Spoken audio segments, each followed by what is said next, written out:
I recently fitted Stahlbus hydraulic bleeders on my front brake, rear brake and clutch. If you're interested in the installation and usage, please check out my video on this. I've been using them for a while and I've been very pleased with the bleeders themselves, but what I haven't been so pleased with is the caps. So these caps are sold as an option, and what I found is it's very easy for them to come off when riding off-road.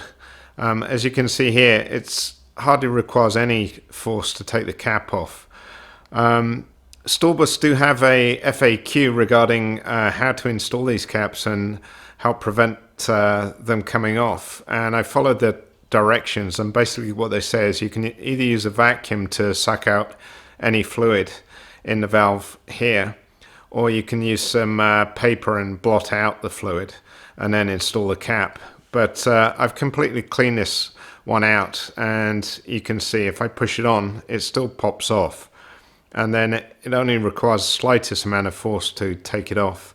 So what happens when you're riding off-road is something only needs to gently touch it and it pops straight off. So in the first two rides using the Stahlbus bleeders, I lost the front bleeder cap and also the clutch bleeder cap. And these caps are expensive to buy, so rather than buying replacements, I just got some rubber hydraulic bleeder caps, and these come with this little leash which fits over the valve, and then it just pushes on.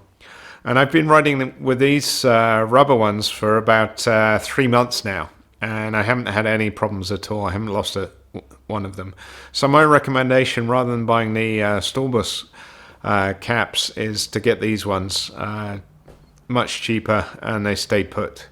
Probably for on-road use, the Stahlbus caps are fine, but certainly for off-road, my experience is they don't stay on long and they're expensive, so recommend getting the rubber ones instead.